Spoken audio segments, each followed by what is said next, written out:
Dobro večer i dobrodošli na izložbeni prostor školske knjige i na predstavljanje monografije Hod po rubu sa Ivicom, autorice, urednice, priređivačice, naše velike glumice, gospođe Gordane Gačić.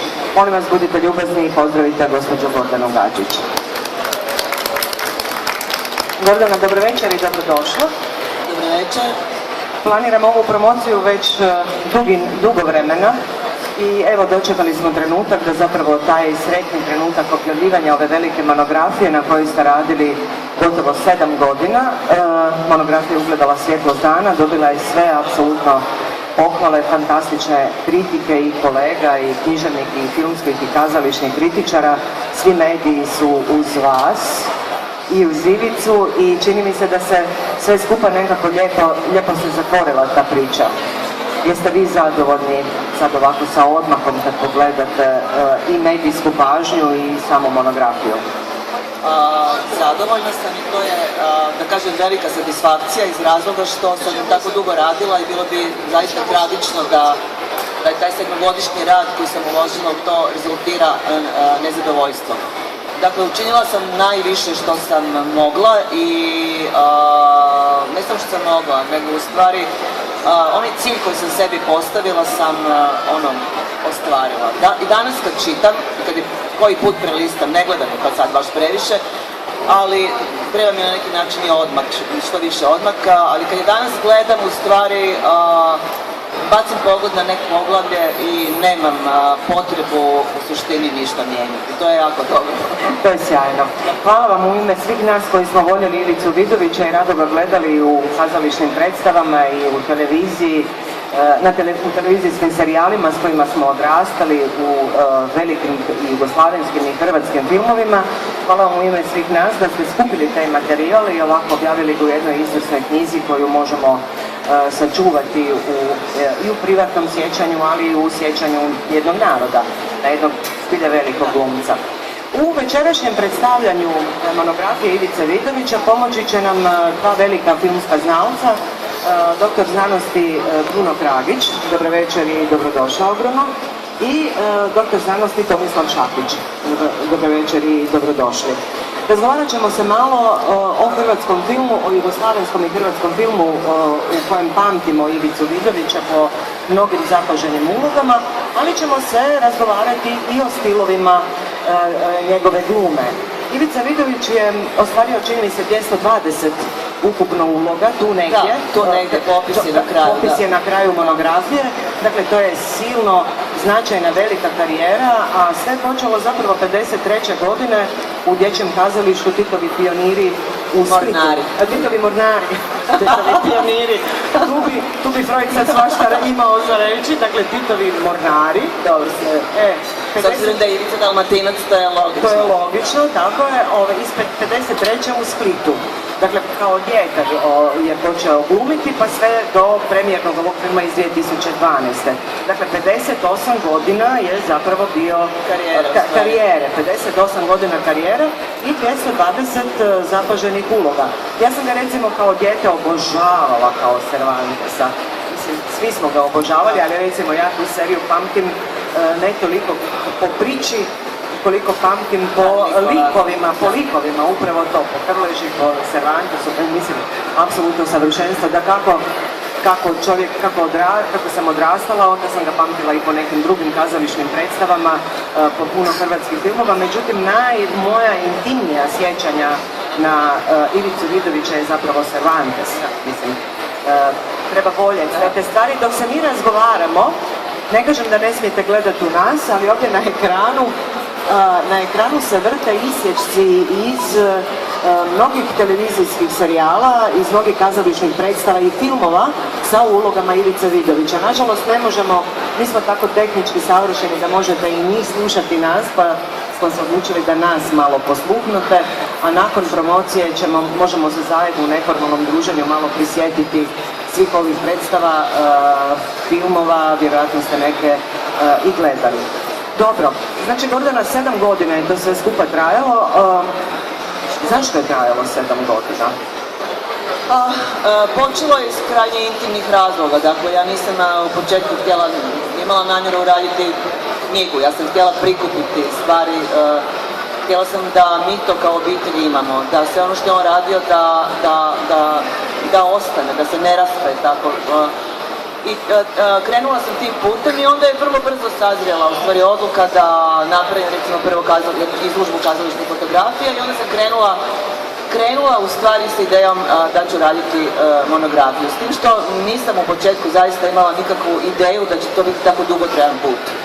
I nisam imala jasnu ni koncepciju u stvari, moj koncept se razvijao vremenom. Tako da ono što je, da kažem, uzelo ogromno vrijeme, to je prikupljanje arhivske građe. Dakle, Hrvatska nema sređenu arhivu, ni kazališnu, ni filmsku, ni televizijsku i to je jedna tragična situacija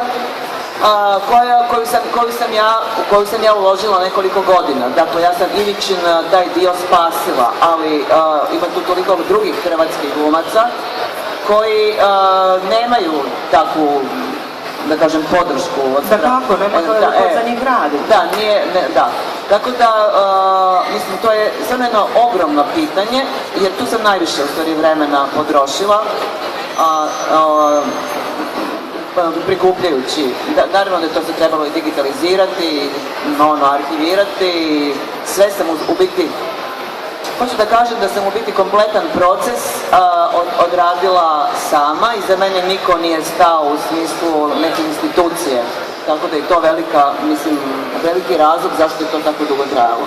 Vi niste samo glumili sa Ivicom u predstavama, u filmovima, u vašem privatnom teatru, vi ste mu bili supruga, imate dvoje djece.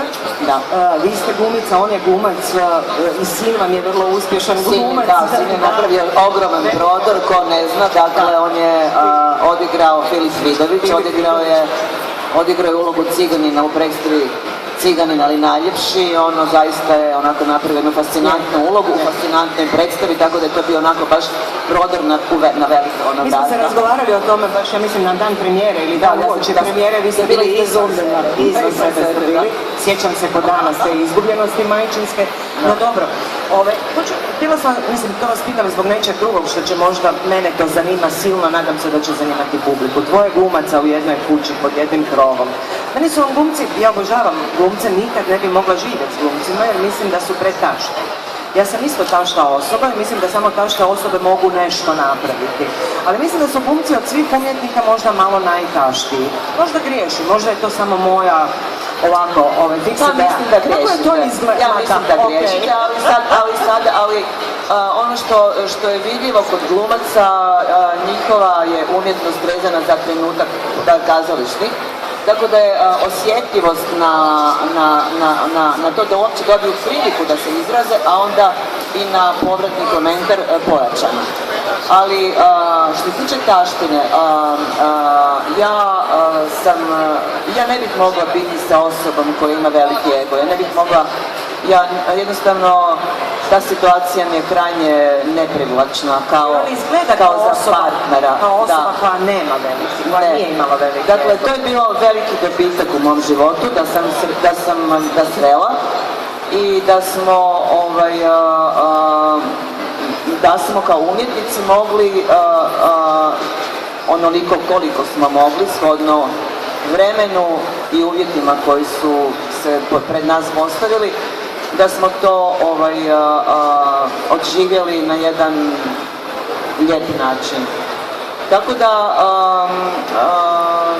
ta taština glumačka, dakle, kod Ivice zaista je, sve njegove uloge su obilježene apsolutnim odsustvom taštine.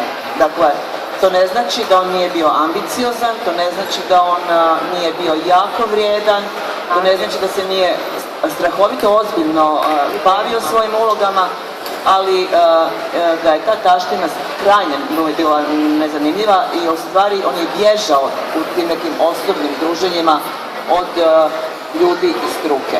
Da.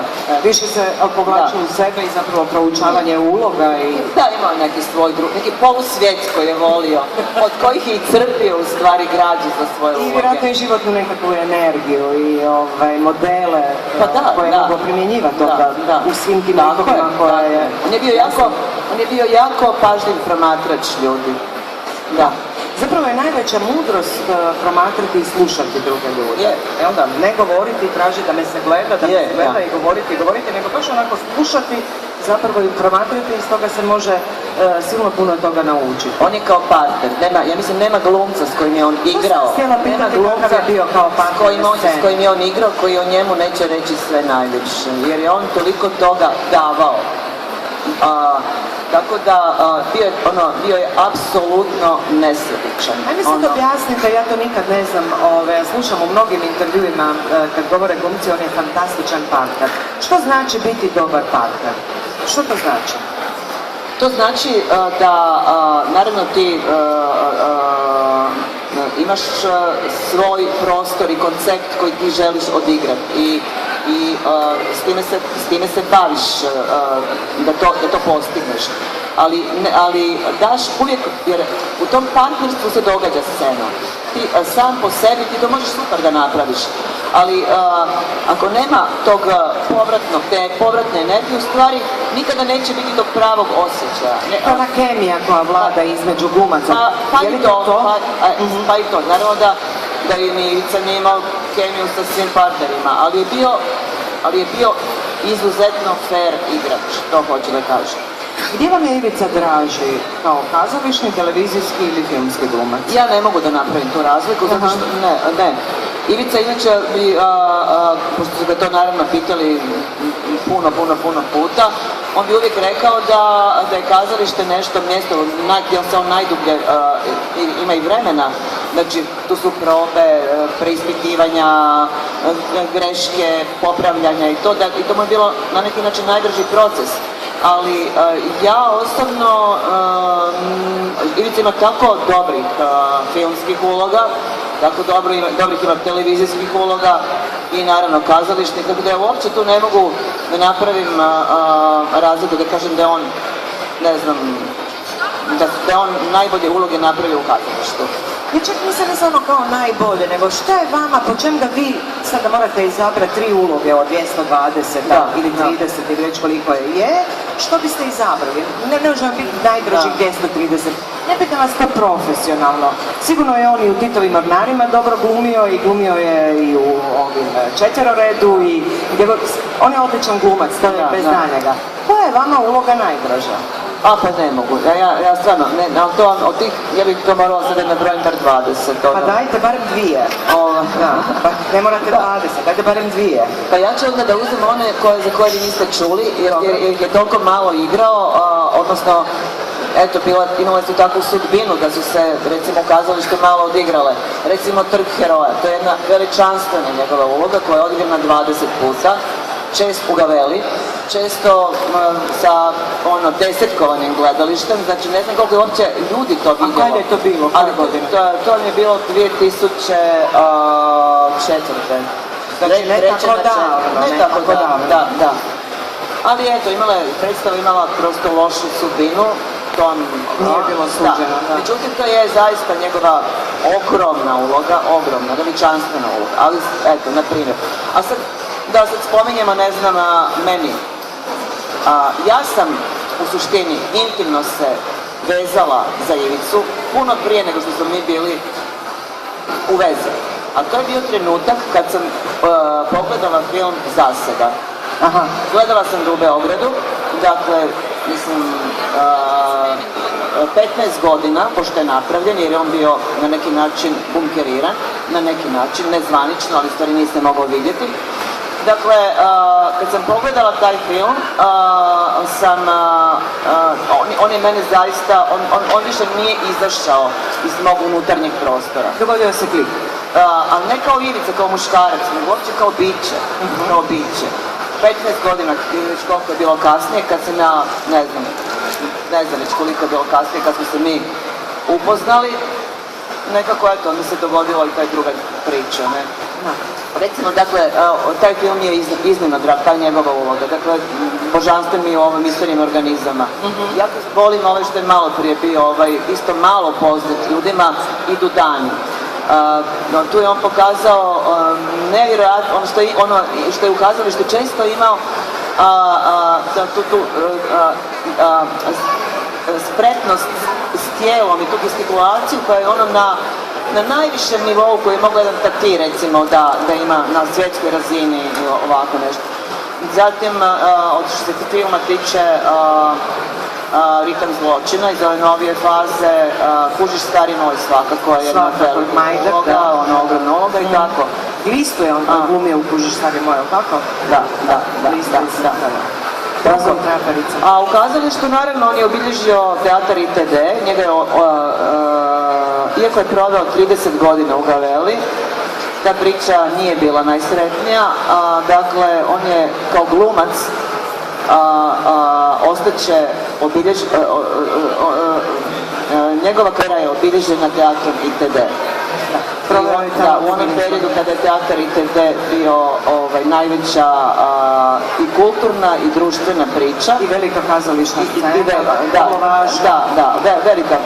Onaj bum 70-ih. 70-ih, tako je, 70-ih. I tu je Ivica odigrao Kaspara.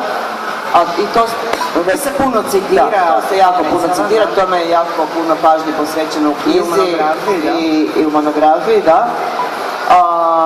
I mislim da je to strašno značajna činjenica, to koliko se materijala o toj ulozi, o toj predstavi našla i koje sam ljude se uključila unutra. Mislim da je to značajno ne samo za Ivicu, će biti vrlo značajno općenito za teatrološki značajno za buduće istraživače. A naravno, znanstvenika koji će se baviti i predstavama i opće našom scenom 70-ih i 80-ih.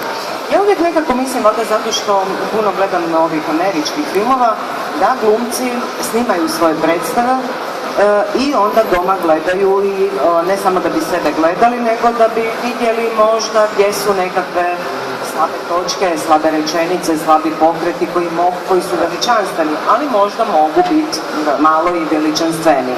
Je li to Ivica ikad radio? I on i ja spadamo u glumce koji ne vole sebe da gledaju. Ozbiljno? Ne. On se jako nervirao kad sebe gleda i ono imao je... I u biti on nije bio...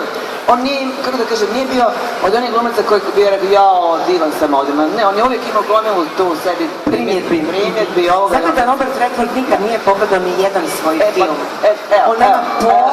On nema pojma čovjek kakve filmove snimio. Super.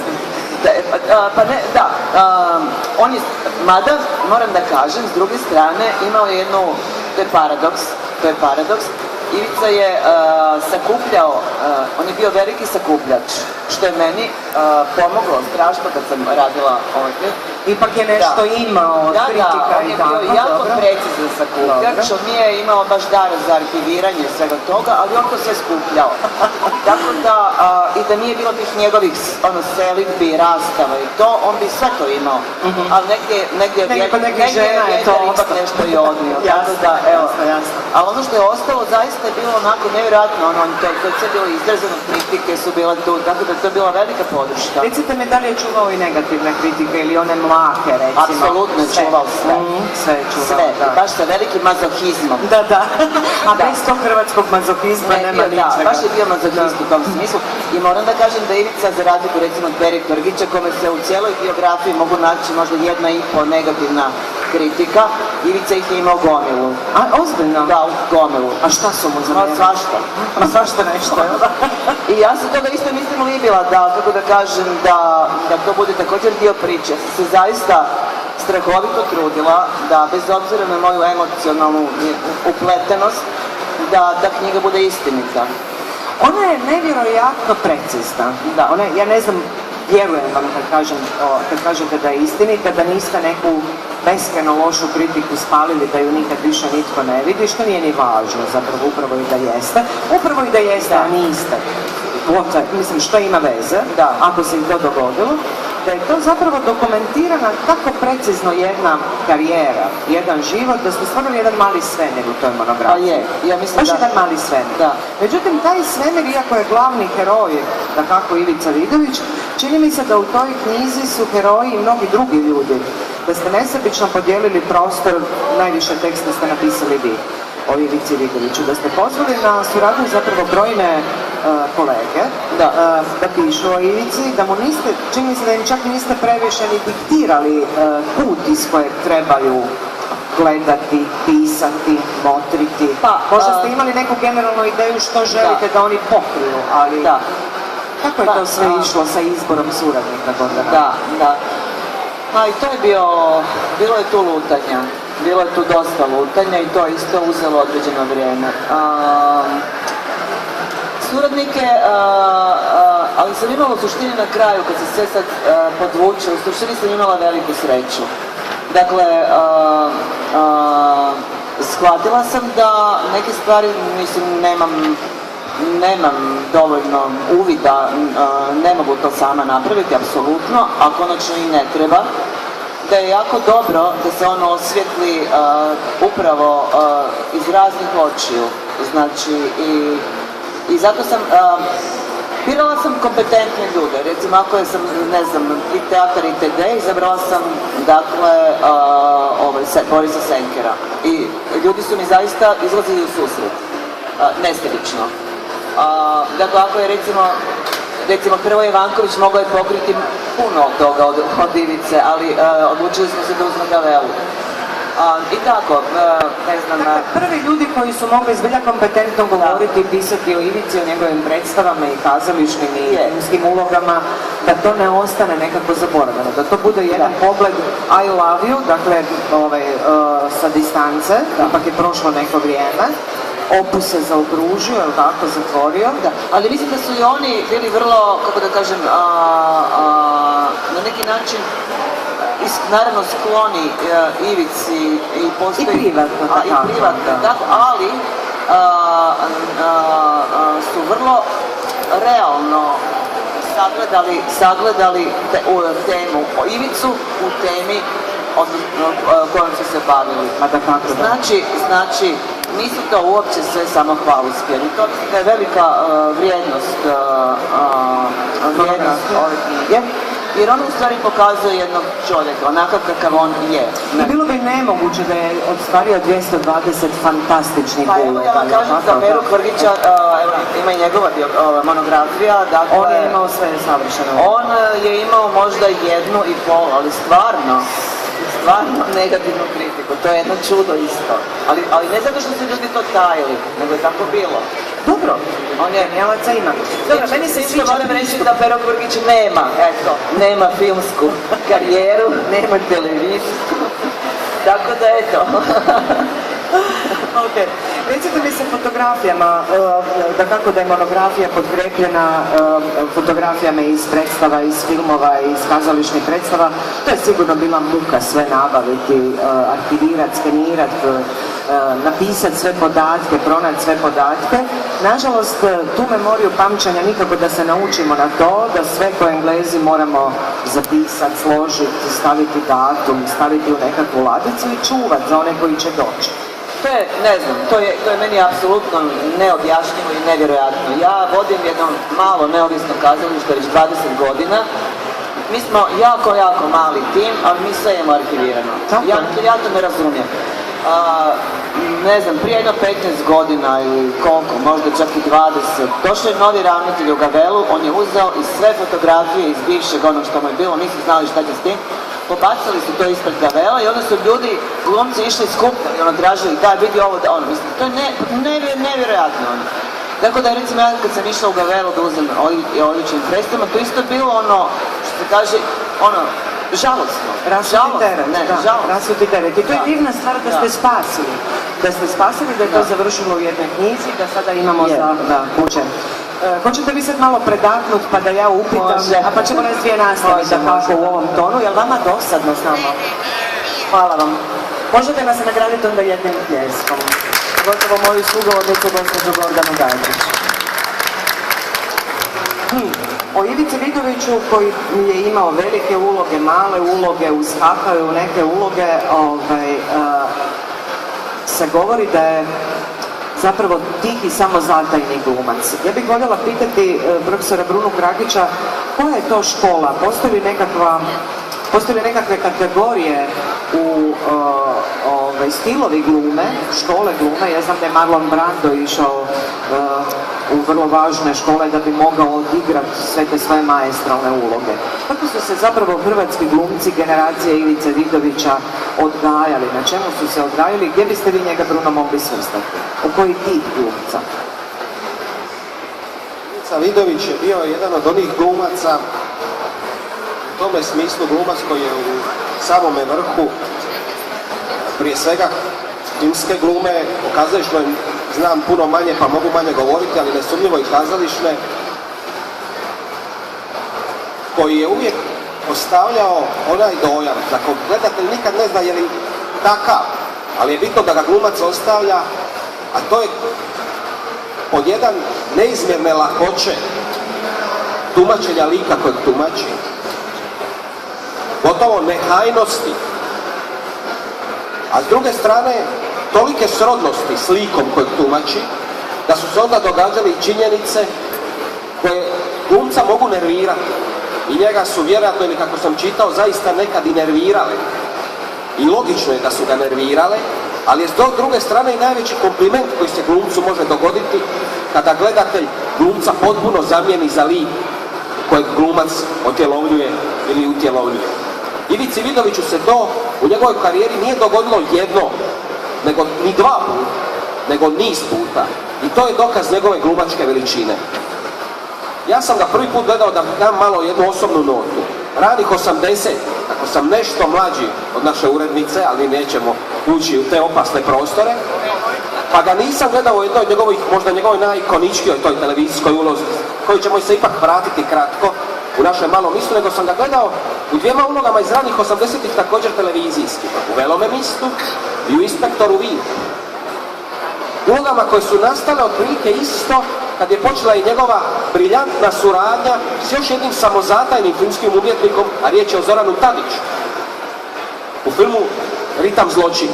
I kada gledamo samo te tri uloge, ta tri ostvarenja, koja su prošla na različite načine, jedna je serija bila dotirana, ambiciozna, spektakularna, da se tako izrazim. Jedan je film nastao na rubovima, na marginama, jedva da je prošao u nekakvoj paralelnoj, sporednoj televizijskoj produkciji, da bi onda retrospektivno postao veliko djelo, što je bio od samoga početka. Ova treća serija je nekako također prošla pomalo ispod radara, a bila je važan prilog jednog od naših najvećih režisera. Kad pogledamo samo te tri uloga, vidjet ćemo da on glumi, da zapravo sjajno varira jedan gotovo isti tip, ali u toliko nijansi, da gledate jedno bogatstvo zapravo likova. A bogatstvo likova kod glumca je uvelike zapravo odraz bogatstva njegove ličnosti. I to je Vidović iznova uspijevao. Vidović je često glumio inferiorne likove, ali on nikada nije bio inferior. On je glumio inferiorne likove superiornom gestom. Sad ću doći do kazališta. Ja sam nažalost gledao Ivicu Vidovića u svega nekoliko predstava. Kazalište je naravno umjetnost glumca, puno više nego što je to film ili televizija. I meni je logično da je Ivica Vidović se najviše kao glumac osjećao, kako to je logično i prirodno za glumca. I glumca svjesnog svoga talenta. Ali kazalište je s druge strane umjetnost i medij koji je puno više prolazan od filma ili televizija. Film i televizija su smišljeni da ostaju. Čak i kad imamo kazališne predstave snimljene, nikad ta snimka, ona ima informativnu funkciju, ali nikada ona ne može prenijeti onaj trenutak samog kazališnog čina i tvorbe. Ja sam Vidovića gledao prvi put u njegovoj, čini mi se, posljednjoj ulozi, nažalost posljednjoj u tom smislu, da je nakon toga prestao tamo glumiti u Splitskom HNK, bio sam maturant, to je bila uloga u Fomi Fomiću. I sjećam se tada je to za mene bilo otkriće njega kao glumca, jer sam ga do tada poznavao po ovim ulogama, Inspektora Vinka, Oča Vinka, takvih likova, i onda sam ga gledao u jednoj potpuno drugčijoj ulozi. sledio sam se koliko je bio moćan, da upravo upotrebi jedan možda izlizani, ali apsolutno točan atribut je epitet. Osobito u samom finišu te predstave. Kasnije sam došao u Zagreb pa sam ga uspio pogledati u nekoliko zagrebačkih predstava, uključujući ovu briljantnu koju je Gordana sad upravo spomenula u trgu Slobode, u trgu Hrva, pardon. Čini mi se da je to bilo zadnji put da sam ga gledao na sceni u kazalištu. Tako da kad govorimo o tipu koji je on razvio, on jest razvijao u filmu, televiziji, koji puno više žele imati jedan određeni tip. Jedan tip lika osjećanog melankolijom, da se tako izrazim. To spominje i Miljenko Jergović u svome briljantnom i nadahnutome uvodu. To spominju mnogi komentatori u ovoj sjajnoj, veličanstvenoj monografiji. Jedan tip koji zapravo je jedan drugčiji vid mediteranizma od onoga njegovoga čestoga partnera na televiziji Dvornika, koji na neki način su komplementarni mediteranci. Ovaj je ekstrovertiran, ovaj introvertiran, ovaj sav u nekako raskoši, ovaj gotovo, rekli bi, možda i na rubu koleričnosti, ovaj potpuno melankoličan, potpuno do najtanjih mogućnosti. Dakle, to je bio neki njegov temeljni tip. Čak i kad je glumio likove koji nisu bili likovi mediteranizma. Kad pogledate, evo, neću previše dužiti, kad pogledate recimo tu seriju njegovih sjajnih kreacija u Tadićevim filmovima, počeo od Ritma zločina preko, također opet fantastične koja je kreacija u čovjeku koji je volio sprovod. Dakle, Ivica Vidović, jedan vječni pozitivac, jedna vječna žrtva, da se tako izrazim, u svojim boljim, najpoznatijim televizijskim ulogama, glumi lik upravo takav, jednog melankolika, povučenog, ali koji ima jednu veliku tajnu. I kako on tu tajnu gradi, kako on tu tajnu otkriva, osim u fabuli filma, osim u dramaturgiji filma, on ju otkriva pažljivim nijansiranjem gesti. Dakle, glumac jedne savršene kontrole minimalnih gesti koja je u tome smislu sjajno odgovarala filmskom i televizijskom mediju gdje kamera, kako je još utvrđivao Branko Gavela, može zapravo registrirati tu najsitniju gestu, a Vidović je to očito znao savršeno kontrolirati, a na isti način, barem onome što sam ja svjedočio i vidio, na isti način je bio glumac sjajne kontrole geste i u teatru. I u tome smislu, kažem, vraćam se na početak, jedan od svega nekoliko naših glumaca takve veličine. Boris Dvornik je bio veliki glumac, ali on je bio samo u drugčijem tipu geste. I Vidović je u tome smislu, ne želim sad kritizirati Dvornika, koji je i meni osobno jedan od omiljenih glumaca i likova, ali Vidović je uvijek naslučivao puno više, davao puno više. Sad ću samo reći, spomenut ću tu slavnu ulogu koja je izlizana i velika, u Cervantesa, koja je da je i mučila, ali mu je i donijela jedno vječno pamćenje. I neću spomenuti scenu koju spominje i o kojoj piše Miljenko Jergović, scenu pogibnje, scenu smrti, nego ću spomenuti scenu prvog pojavljivanja. Veličanstvenu scenu silaska s broda, u kojoj nema ničega nego silaska s broda, jedne reakcije, jedne primitivne sredine, jeli? I samo niz malih pogleda, niz nijansi, lagani govor, jedna intonacija, iznimno melodiozna intonacija, melodiozna uvijek u toj seriji, ali i u svim drugim ulogama. A što zapravo više od glumca možemo očekivati? Sjajno, Bruno, hvala ti puno. Vratio si nas u neke Ivićine uloge, hvala ti na tome. Ja sam Vidovića zapravo motiv uvijek kao velikog gospodina. Ja ne pamtim ni jedan skandal. Neću reći da bilježim, čitam sve skandale, ali rado pročitam koji skandal iz ovog svijeta, glumaca, estrade i tako. Ne pamtim ni jedan skandal sa Ivicom Vidovićem. A često smo se sretali u Masarikovoj između kioska na Masarikovoj i ovog prolaza između rektorata i školske knjige.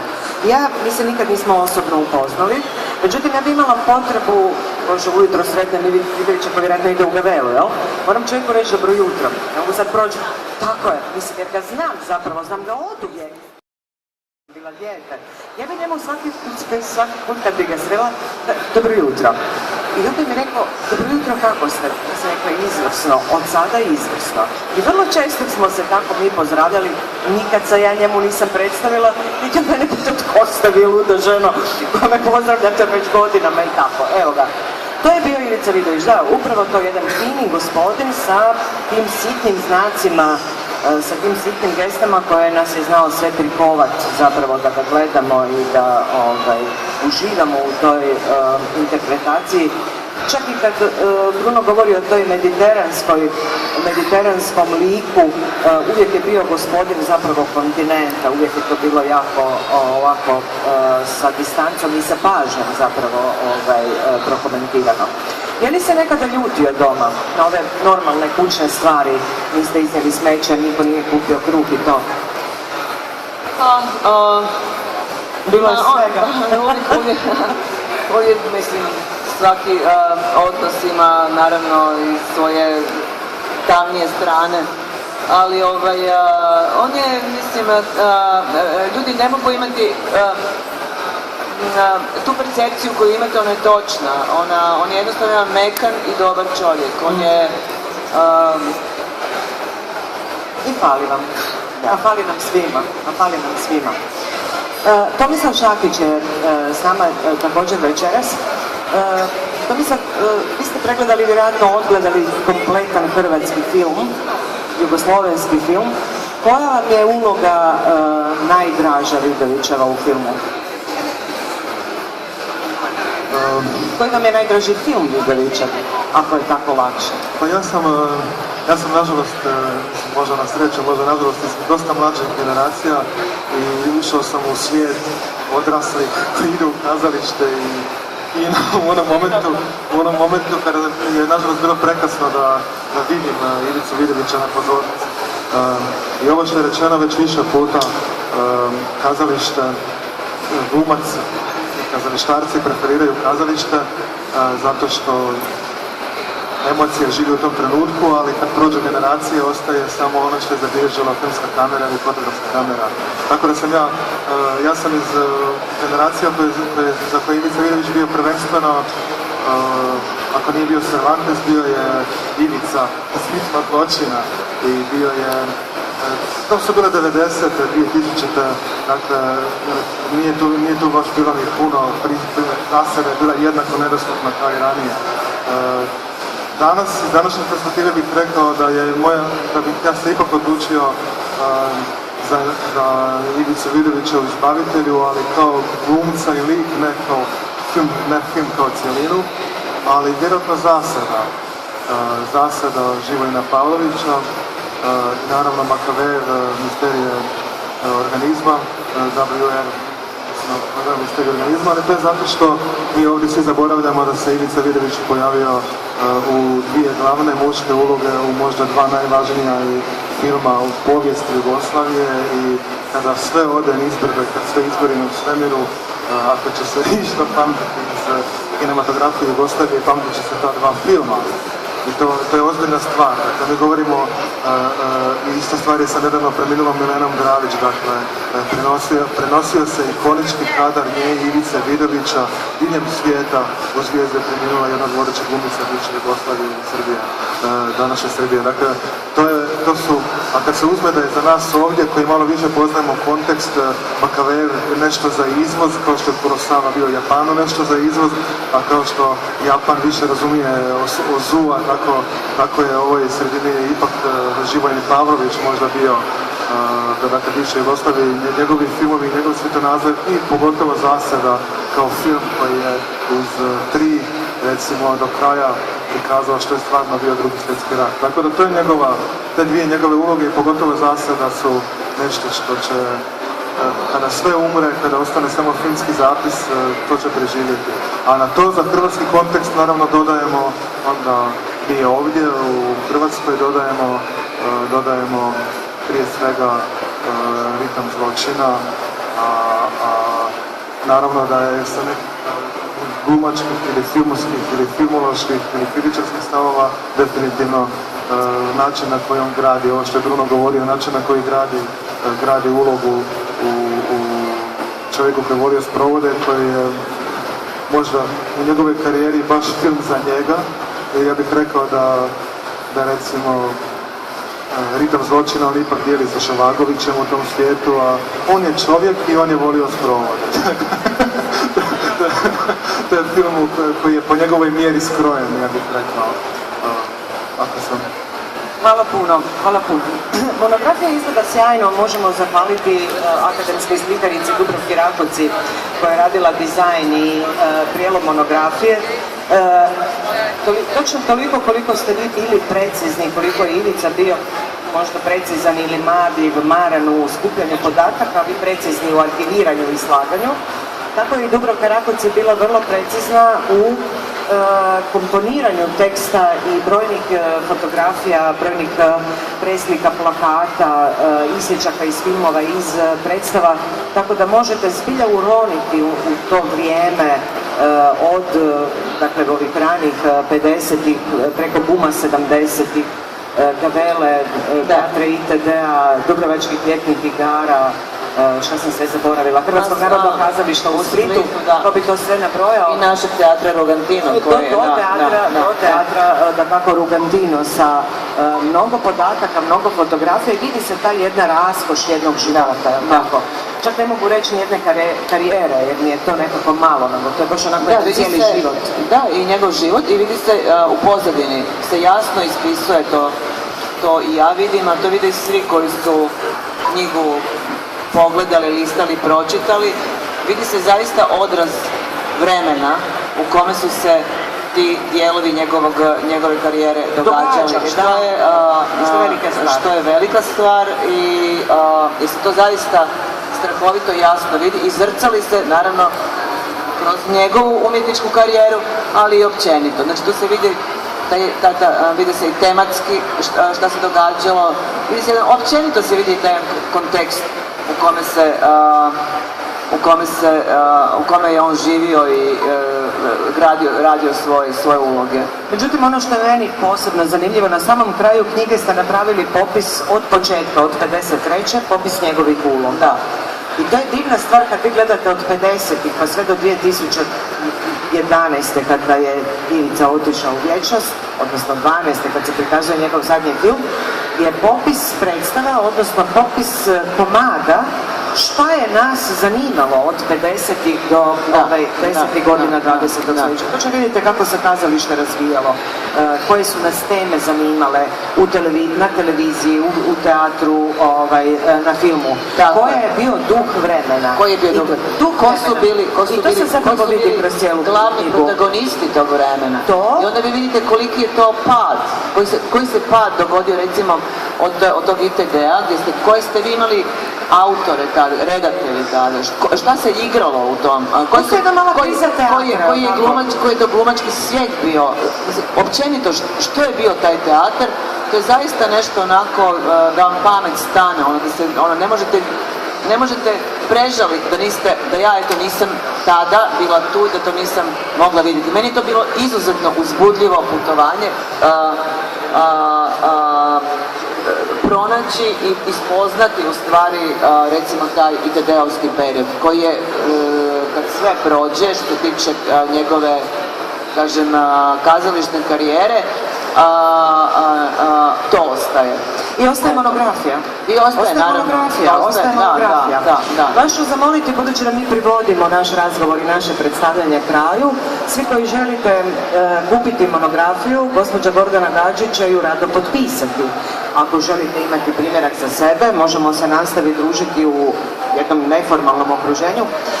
Gordana, vi sigurno želite zahvaliti svojim vjernim suradnicima bez kojih zapravo niste mogli i samo rekli da je potpuno besmisleno raditi sam takvu knjigu. Dakle, popis je veliki. Mi ćemo biti pažljiva veliki, ja ga zaista želim pročitati. Samo kome želite zahvaliti, nećemo sve. Evo ovako.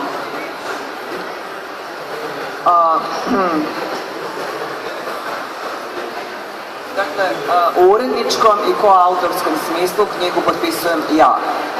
Samostalno sam pisala sve uvodne tekstove, nekoliko tematskih poglavlja, te se nalazim u ulozi vodiča kroz cijeli materijal. Nastojala sam stvoriti živi i dinamični skup glasova koji će Ivicu dočarati sa svim njegovim kompleksnostima i proturječnostima. Posebno sam se zadržavala na ključnim ulogama koje sam onda predstavila u punoj raskoši tekstualno i fotografski kroz esej, kritiku, zapise, sjećanja, intervjue, memorabilije pa i pikanterije. I sad da vam predstavim autore koji su sudjelovali u knjizi. Predgovor je na moje osobito zadovoljstvo napisao Miljenko Jergović, to je jedan zaista briljantan esej, potresan. I on je u stvari dao kroz taj esej kompletan ton cijeloj knjizi. U knjigu su uključena 4 velika teksta o kazalištu, o teatru itd. Pisao je Boris Senker. O Hrvatskom narodnom kazalištu u Splitu pisala je Lada Martinac-Kralj. O dramskom kazalištu Gavela Hrvoje Ivanković, a o teatru Rugantino Davor Špišić. U knjizi su također 4 velika teksta o filmu i televiziji. Kompletnu televizijsku dionicu napisao je Tomislav Kurelec, a o filmu sam pisala ja, Jurica Pavičić i Damir Radić. Osim preglednih tekstova, koji su temeljni za pojedina poglavlja, u knjizi je također veliki broj autorskih priloga.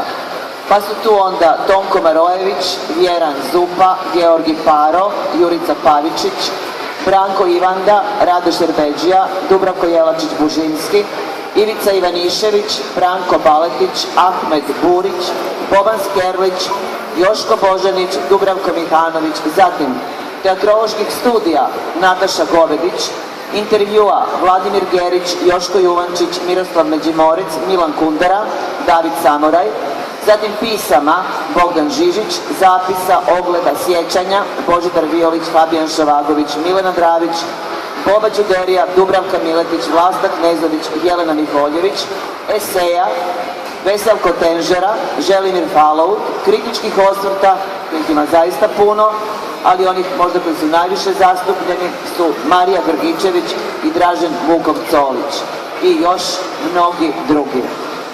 I za kraj, u stvari, ja mogu reći, Ivica je bio zaista jedan jednostavan i istinit čovjek, ustrajan, iznimno tvrdoglav, duhovit, tužan i nježan. I takvu sam knjigu željela, ali prije svega istinitu. Hvala vam. Molim vas, pozdravite Gordanu Gađić. Evo ga, došli smo i na sami kraj predstavljanja, ali ne i na kraj druženja i razmišljanja o Ivici Vidoviću.